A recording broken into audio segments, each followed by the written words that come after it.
What is going on, you guys? Welcome back to the channel. So if you saw the last video, then you know that we took Casera apart. Today I got another EF'n CRX vlog uploaded, our old school Honda San Diego vlog. That was uploaded today, so that is the day that today is. I haven't really gotten a lot done today, mainly because it's mainly just been a rest day. I had to close the ramen store yesterday, so got home pretty damn late, and I actually woke up early. I woke up at like 8 a.m., but I was kind of just, you know, editing videos, just chilling, just relaxing. This evening though, I started tearing apart my engine bay. I didn't really get too far into teardown yet, only because we've been running into some annoyances. So check this out. This is my, well, this was my hood pin, and I don't know what happened, but both of these nuts completely seized. Like, I was able to impact that hood pin off with no problem at all, but this one, like, dude, I even have the big impact that we got from Paul Garcia, and dude, no, these were seized. So I cut the nut just to release that tension, and that did it. That was all I had to do, but I don't know what happened to that, so that was annoying. Anyways, who knows what this is? Do y'all recognize these? You should, because you've seen a set of these recently. So in that box, I had my ZC headlights in storage. I ordered these. I bought these from Europe, literally, like, I think it was like shortly after I bought this freaking car. Like, I've owned these headlights for a very long time. So right here I have my USDM set. These were Casera's eyes up until this point. These are the regular USDM EF headlights. They feature two bulbs, and they also feature this metal bracket which bolts the headlight into the chassis. These, however, are Euro ZC headlights. These come off of European models, and they do not use a metal bracket. They actually look very, very, very, very similar to JDM headlights. They are glass. These are glass, and these are OEM Stanley corners. See that? Stanley. Okay, so what is the difference though? Check that out. There's only one bulb. Over here on our USDM headlight, our corner light uses two bulbs. And if you look at the actual headlight itself, there's only one bulb. It is a single piece housing, just like a modern headlight. So what that means is that these headlights actually use bulbs from an EG Civic. The EG Civic was the first Civic to feature a single bulb, which is your high beam and your low beam. And if you guys have ever owned an EF yourself, which most of you probably have, then you guys probably know that the EF headlights are infamously terrible at lighting up the street. Like, these things do not make very much light. When you have your low beam on, you only have this square on, and then your high beam is this second square. So at all times you only have about half of the headlight actually illuminating the road. That is not the case with the Euro headlights. Anytime you have the headlights on at all, the entire housing is going to be lit up. And another cool thing about these headlights is that they feature a motor right here, and that motor, when connected to the OEM switch, actually gives the headlight the ability to adjust from the inside. You guys can kind of see how there's a separate housing on the inside. That actually will move up and down. It has, I think it has 4 positions on the OEM switch. Tay has the switch in his wagon. It is rare to find a set of headlights with 2 working motors. So cross our fingers here. The next thing I do really want is a hood, a ZC hood, and I actually have tracked down a ZC hood for a very affordable price. I just need to go through my DMs, find out who had it. I forgot who that was, and then pick it up. But you guys should know how to remove your USDM headlights while installing the ZC headlight is literally exactly the same process. You are going to need to take this small bracket from the bottom of your USDM headlight to run on the ZC headlight. That small little bracket used to bolt up right there to that hole right there. I have it loose right now because this is going to move when we do that. Installing your headlight is fairly damn easy. All we do is line up the frickin' bolt holes. This is the point though, when you want to make sure that bracket looks like that. You see what I mean? Be careful using an impact on these plastic housings. It's really not the best idea in the world. But you know me. Sheesh. These look good. Okay. Let's see how this lines up. Oh, baby. We nailed it. Oh. Okay, not so much. Let's bring this one out. It's gonna be that bolt, that front bolt. So let's loosen all the bolts, bring that front bolt forward, and we should be good.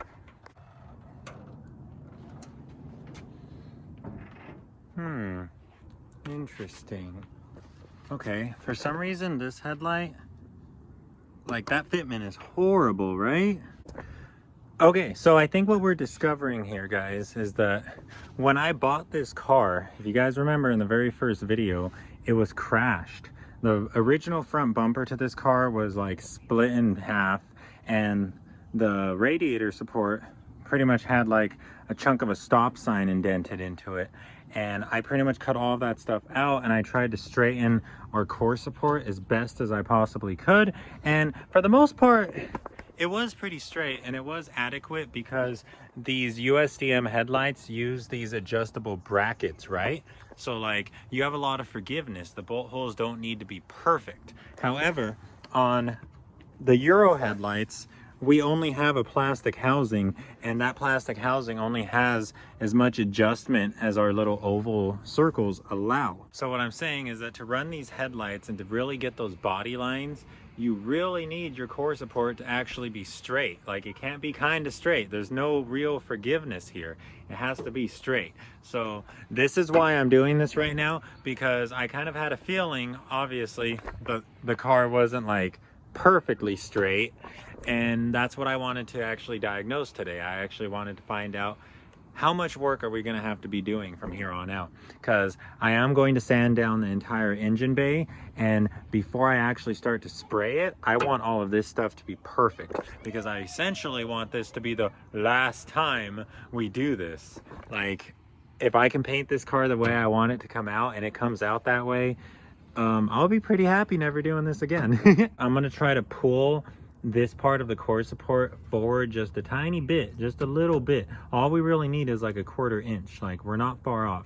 So I'm gonna try to pull it just a tiny little bit towards me, and we're gonna see if we can get that headlight to line up a little bit better.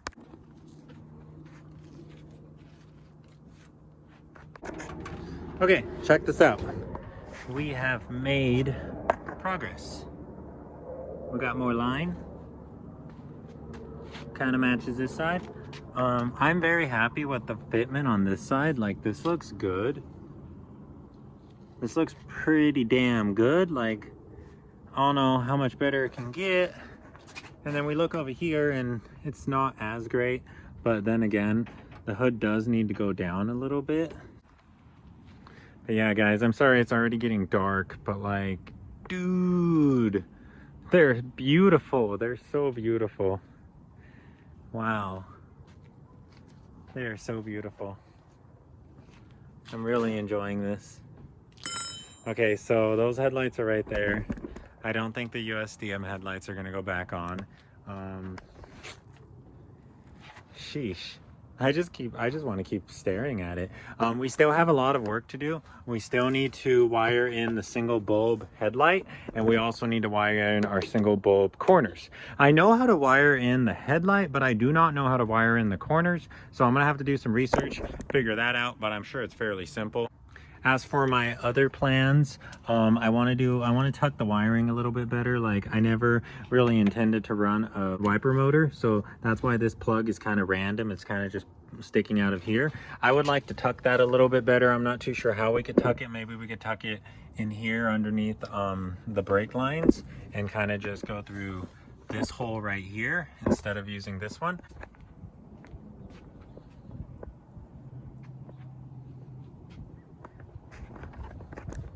Hey guys, it's the next day. Kind of late, honestly. Trying to get midnight up. I don't sleep all day, but I'm gonna strip my engine bay. I'm gonna like literally just take everything out of it. So let's go.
Okay, cool. That's already a huge improvement. We got everything cleaned off. I even got the subframe pretty cleaned off. There's a lot of grease down here.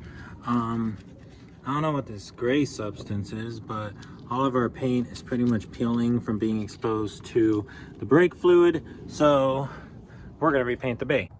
Anyways, guys, I'm gonna remove our prop valve. It's just these two bolts. I also have it grounded, but I'm gonna remove this. We are not gonna be running this anymore. This is a 1725, which I'm not sure what that comes off of.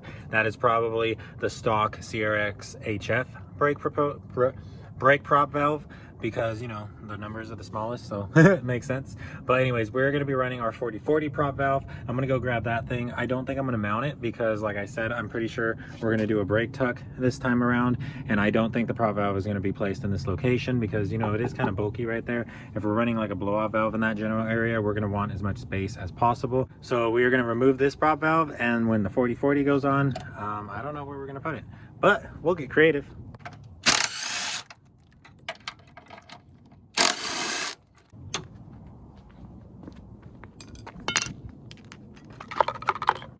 So that is what brake fluid does to paint, guys. Oh boy. Yeah, this is all peeling, all of it. Cool. It's even like melting the primer, like the primer at the very bottom. It's getting all melty. That's crazy. And as you guys can see, that's the spot that I hit with the grinder. That became a grounding point. I also have another grounding point on this shock tower, right where the resistor box bolts to. And those are pretty much the two main grounds for tranny and engine.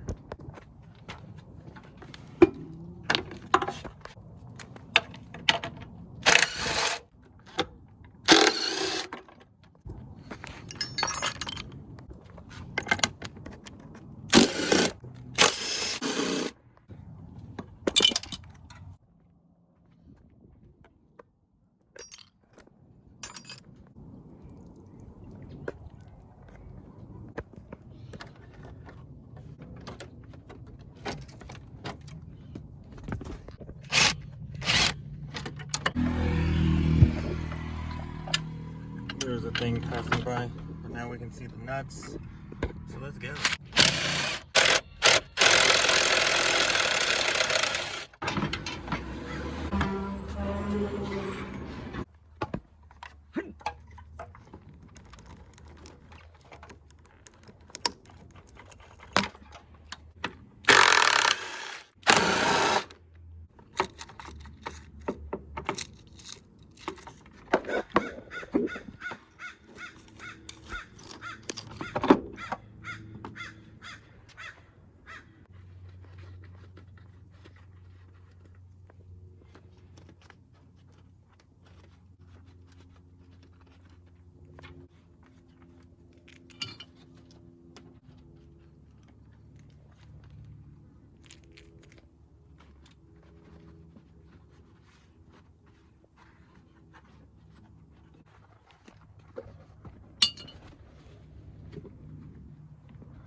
Hey guys, it's actually been a few days since the last clip. I was taking out my brake booster and it got pretty late and I was over there cramping up my back and I just called it a day. I went inside. It's been quite a few days. We've been working, and I think yesterday me and Compa spent the whole day at the dog park with Zeus. But yeah, you know, just the average nonsense. This morning my granny went to the hospital and she had a stroke about 2 hours ago. So I don't know what's going on, but that's something that's currently going on. So I came outside to work on Casera because, you know, this is kind of what I do. It's kind of how I handle things. Anyways, so we got the brake booster pulled out. Pretty much all of the pedals are disconnected now. There's no throttle cable, there's no brake booster, and there's no clutch cable. I'm still going to take off this fuel return line. One thing I would like to do with this revision is I would like to collect all of the correct grommets. Like, we don't have a grommet for our fuel return. We don't have a grommet for our speed cable. We don't have a grommet over here or right here. We have a grommet here, but it's torn, so it always falls out.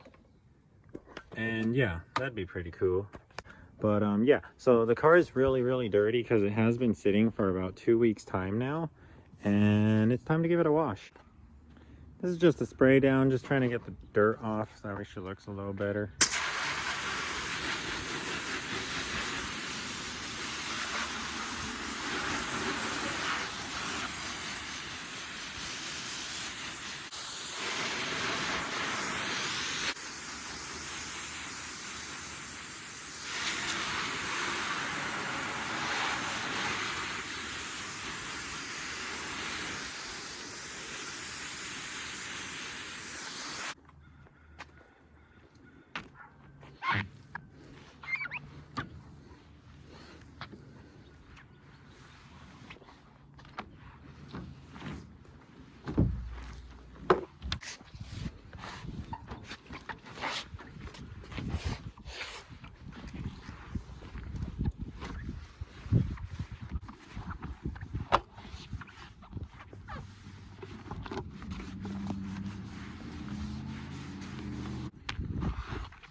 Okay guys, so I think that's gonna wrap it up for the video.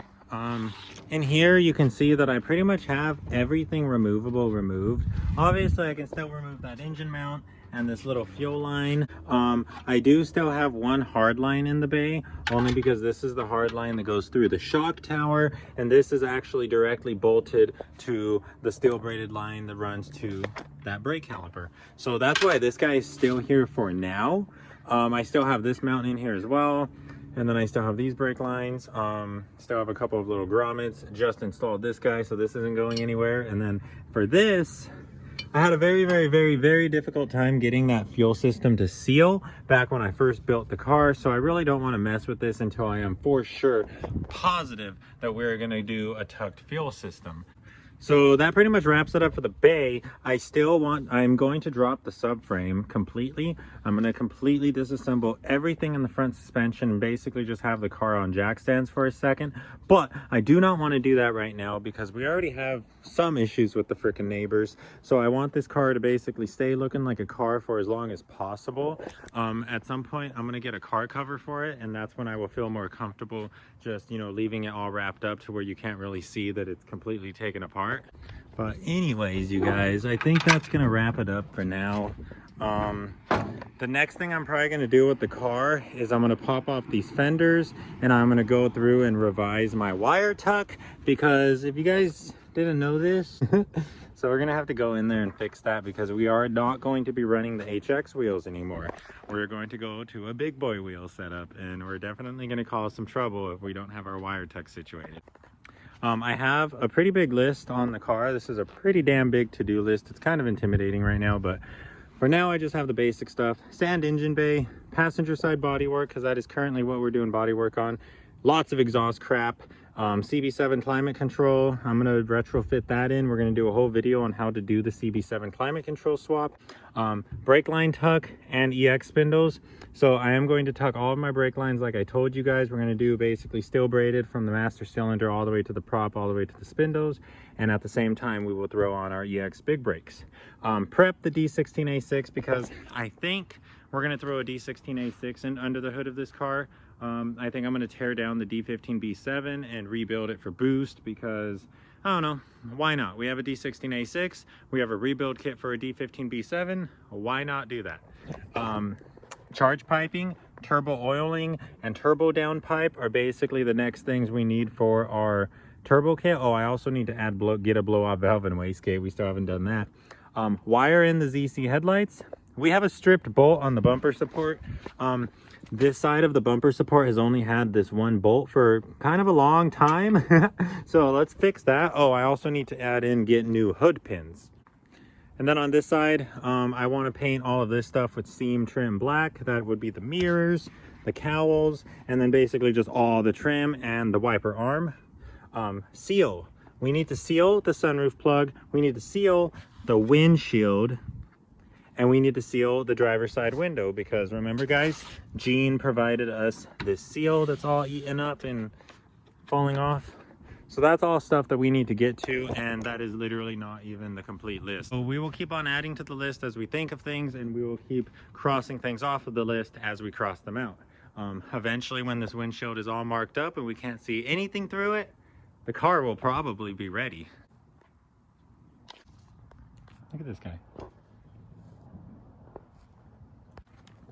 What you doing, dude? But yeah, guys, again, kind of a mess of a vlog.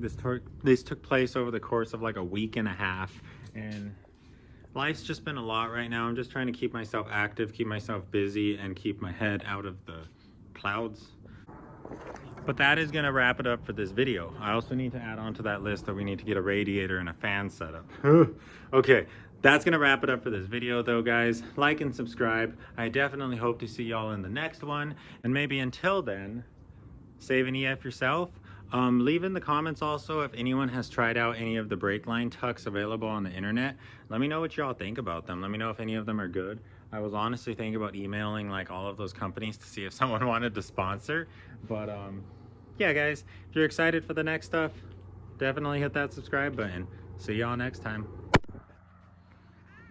Yo, buddy. Yo, buddy. I know. I know. I know. You're just a cat.